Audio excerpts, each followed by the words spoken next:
Om Swastiastu, Assalamualaikum warahmatullahi wabarakatuh. Salam sejahtera bagi kita semua, salam, namo buddhaya. Selamat pagi siswa-siswi SMP dimanapun Anda berada. Mari kita belajar IPS menyenangkan, yaitu IPS kelas 8 semester 2. Bersama Imade Swirka di JAR Channel. Semoga kita semua masih dalam lindungan Tuhan Yang Maha Esa dan dalam keadaan sehat walafiat, tak kurang suatu apapun. Video kali ini kita akan membahas tentang perdagangan antar daerah atau antar pulau dan perdagangan internasional. Adapun tujuan pembelajaran yaitu setelah kegiatan pembelajaran dilaksanakan, peserta didik diharapkan dapat mendeskripsikan perdagangan antar pulau. Yang kedua, mendeskripsikan perdagangan antar negara. Kita melihat gambar di sini, yaitu perdagangan antar pulau dan perdagangan internasional atau antar negara. Keunggulan masing-masing daerah disebabkan karena perbedaan potensi daerah yang satu dengan potensi daerah yang lain. Setiap daerah memiliki keunggulan komparatif tersendiri. Ya, misalnya Jawa Barat menghasilkan beras, kemudian Lampung menghasilkan kopi. Keuntungan dari pertukaran sumber daya inilah yang menyebabkan terjadinya interaksi antar ruang terhadap kegiatan ekonomi, sosial, budaya, dan perdagangan di Indonesia dan ASEAN. Yang pertama, perdagangan dan perdagangan antar daerah atau antar pulau. Poin A, pengertian perdagangan dan perdagangan antar pulau. Perdagangan atau perniagaan merupakan kegiatan tukar-menukar barang atau jasa berdasarkan kesepakatan bersama tanpa ada unsur pemaksaan. Perdagangan antar daerah atau antar pulau merupakan perdagangan yang dilakukan oleh penduduk atau lembaga suatu daerah atau pulau dengan penduduk atau lembaga suatu daerah atau pulau lain dalam suatu batas wilayah negara atas dasar kesepakatan bersama.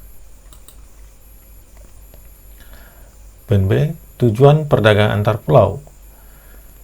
Jual beli online telah memudahkan masyarakat untuk melakukan perdagangan lintas daerah, bahkan lintas negara. Dengan bantuan alat komunikasi, jasa kirim, serta internet, jarak bukan lagi masalah. Adapun tujuan perdagangan antar pulau yaitu yang pertama, memperoleh keuntungan. Keuntungan diperoleh dari selisih antara harga beli dengan harga jual. Jika barang diproduksi sendiri, maka keuntungan diperoleh dari selisih antara harga jual dan biaya produksi. Yang kedua, memperluas jangkauan pasar. Jangkauan pasar yang dimaksud adalah jumlah konsumen yang mengonsumsi barang tersebut semakin banyak dan tersebar di berbagai daerah. Poin C, faktor pendorong dan manfaat perdagangan antar pulau atau antar daerah. Yang pertama yaitu faktor pendorong perdagangan antar pulau atau antar daerah, yaitu ada dua. Perbedaan faktor produksi dan yang dimiliki. Terutama faktor produksi alam. Daerah Kabupaten Wonosobo misalnya, Jawa Tengah, dengan tanah yang subur, lebih mungkin memproduksi sayur mayur lebih banyak dan menjualnya sampai keluar daerah dibandingkan misalnya daerah Gunung Kidul atau Yogyakarta. B, perbedaan tingkat harga antar daerah.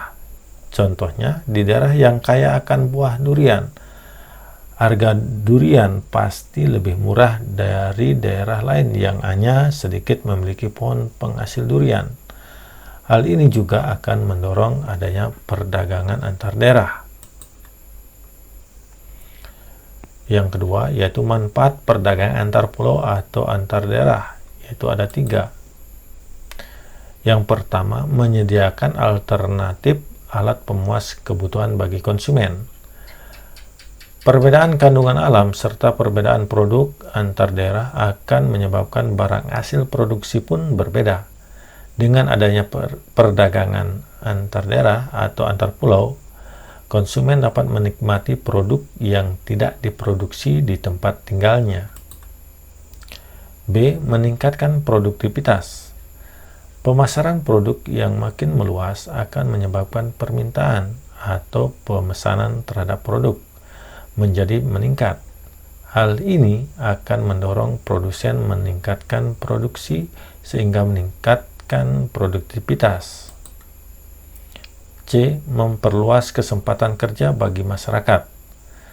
Peningkatan jumlah barang yang diproduksi dalam jumlah besar akan menyebabkan produsen butuh tenaga kerja tambahan, sehingga akan ada lowongan kerja tambahan. Selain itu, perdagangan lintas daerah juga akan memunculkan unit-unit usaha baru seperti jasa kirim, perluasan transportasi, dan sebagainya. Yang kedua yaitu perdagangan antar negara. Pengertian dan ruang lingkup perdagangan antar negara atau internasional. Perdagangan antar negara atau sering disebut perdagangan internasional merupakan aktivitas perdagangan yang dilakukan oleh masyarakat suatu negara dengan masyarakat negara lain atas dasar kesepakatan bersama. Ruang lingkup perdagangan antar negara berkaitan dengan beberapa kegiatan. Yang pertama, perpindahan barang dan jasa dari suatu negara ke negara lain.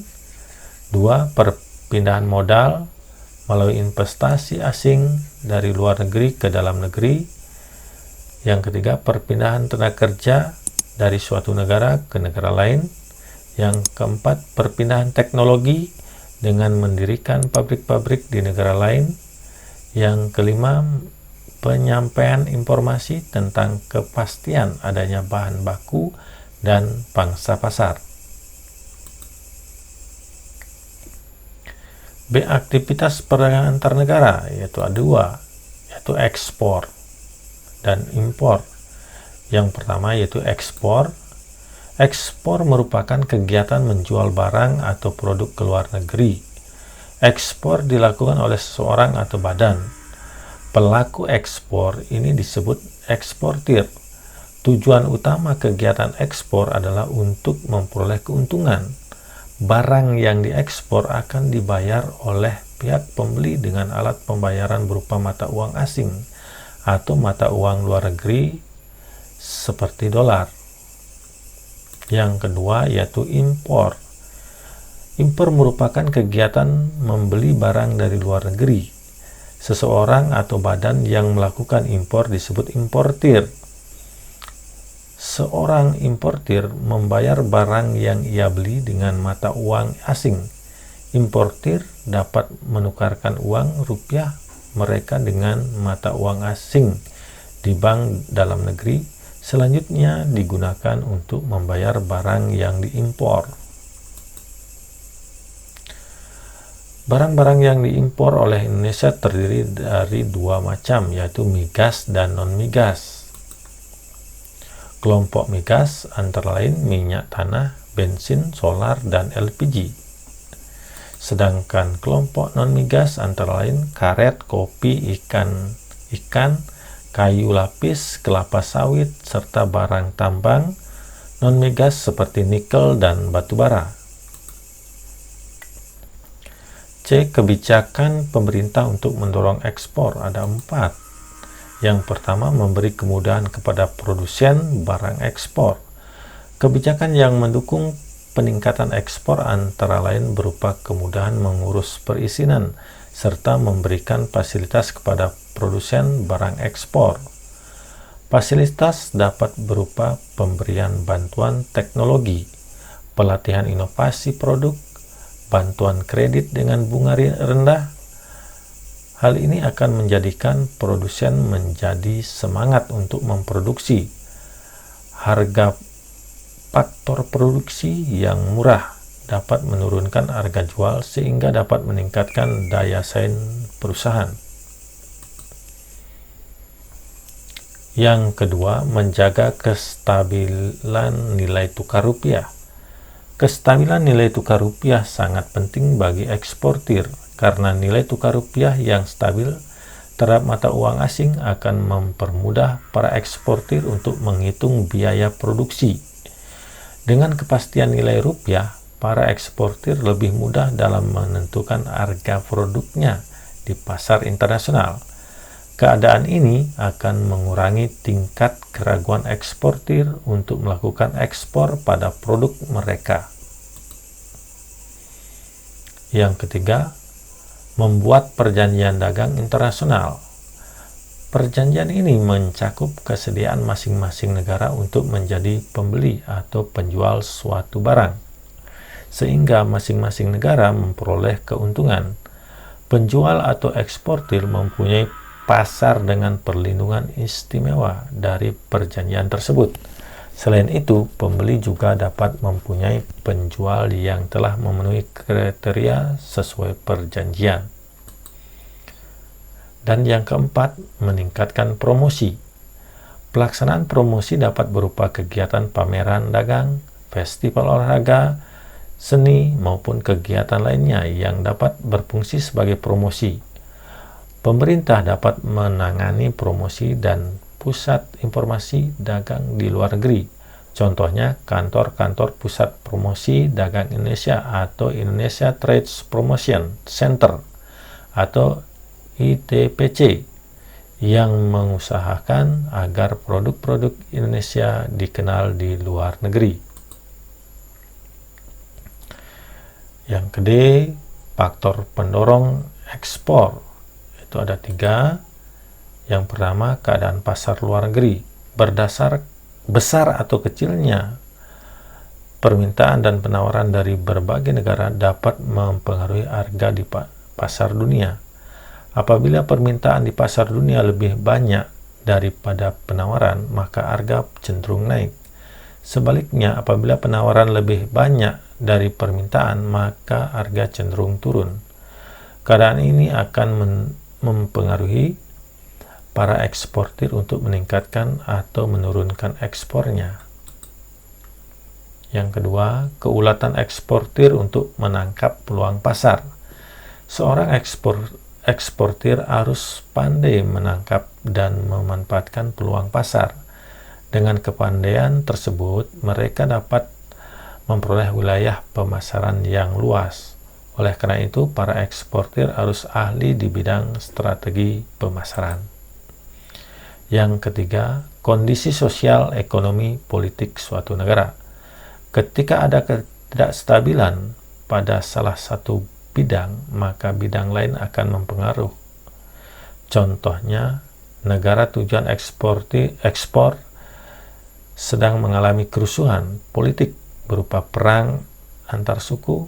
Hal tersebut tentu sangat mempengaruhi keberlangsungan proses ekspor ke negara tersebut. Manfaat perdagangan antar negara. Yang pertama, memperoleh keuntungan. Yang kedua, memperoleh barang yang tidak dapat diproduksi di dalam negeri. Yang ketiga, menjalin persahabatan antar negara dan transfer teknologi modern. Faktor-faktor yang mendorong perdagangan antar negara. Yang pertama, untuk memenuhi kebutuhan barang dan jasa dalam negeri. Yang kedua, keinginan memperoleh keuntungan dan meningkatkan pendapatan negara. Yang ketiga, adanya perbedaan kemampuan penguasaan ilmu, pengetahuan, dan teknologi dalam mengolah sumber daya ekonomi. Adanya kelebihan produk dalam negeri sehingga perlu pasar baru untuk menjual produk tersebut. Yang kelima, adanya perbedaan keadaan seperti sumber daya alam, iklim, tenaga kerja, budaya, dan jumlah penduduk yang menyebabkan adanya perbedaan hasil produksi dan adanya keterbatasan produksi. Yang keenam, keinginan membuka kerjasama, hubungan politik, dan dukungan dari negara lain. Dan yang ketujuh, terjadinya era globalisasi sehingga tidak satu negara pun di dunia dapat hidup sendiri. Perbedaan perdagangan antar pulau dengan perdagangan antar negara ada 3. Yang pertama, peluang perdagangan yang lebih luas. Pada perdagangan antar negara, suatu negara dapat menjual barang atau jasanya ke negara lain dan bisa membeli barang atau jasa dari negara lain. Dalam perdagangan antar pulau, kita hanya dapat melakukan perdagangan antar daerah atau pulau dalam lingkup satu negara. Jika tidak ada perdagangan antar negara, orang Indonesia tidak bisa memiliki mobil. Orang Amerika belum dapat makan pisang. Seluruh dunia tidak dapat menikmati film Hollywood, dan sebagainya. Yang kedua, adanya kedaulatan bangsa. Pada perdagangan antar negara, bangsa-bangsa dapat mengatur aliran barang atau jasa, tenaga kerja, dan keuangan. Negara-negara menunjukkan kedaulatannya di sini, sementara di perdagangan domestik, aliran perdagangan berjalan secara bebas tanpa regulasi yang berarti dari negara. Yang ketiga, penggunaan kurs tukar. Dalam melakukan perdagangan antar negara, negara-negara menggunakan kurs tukar yang berbeda-beda. Ini berbeda dengan perdagangan domestik yang hanya menggunakan satu kurs tukar. Perdagangan antar negara juga membutuhkan sistem keuangan antar negara yang dapat memastikan kelancaran aliran mata uang ini. Oke, demikian video pembelajaran kali ini. Sebagai bahan evaluasi, kalian kerjakan evaluasi berikut ini, kemudian kalian kumpul ke guru mata pelajaran IPS. Yang pertama, jelaskan pengertian perdagangan dan perdagangan antar pulau. Yang kedua, jelaskan tujuan perdagangan antar pulau. Yang ketiga, sebutkan faktor pendorong dan manfaat perdagangan antar pulau atau antar daerah. Yang keempat, jelaskan pengertian dan ruang lingkup perdagangan antar negara atau internasional. Yang kelima, berikan contoh kegiatan ekspor dan impor yang dilakukan oleh masyarakat. Yang keenam, sebutkan faktor-faktor yang mendorong perdagangan antar negara. Yang ketujuh, jelaskan perbedaan perdagangan antar pulau dengan perdagangan antar daerah. Demikian dan terima kasih.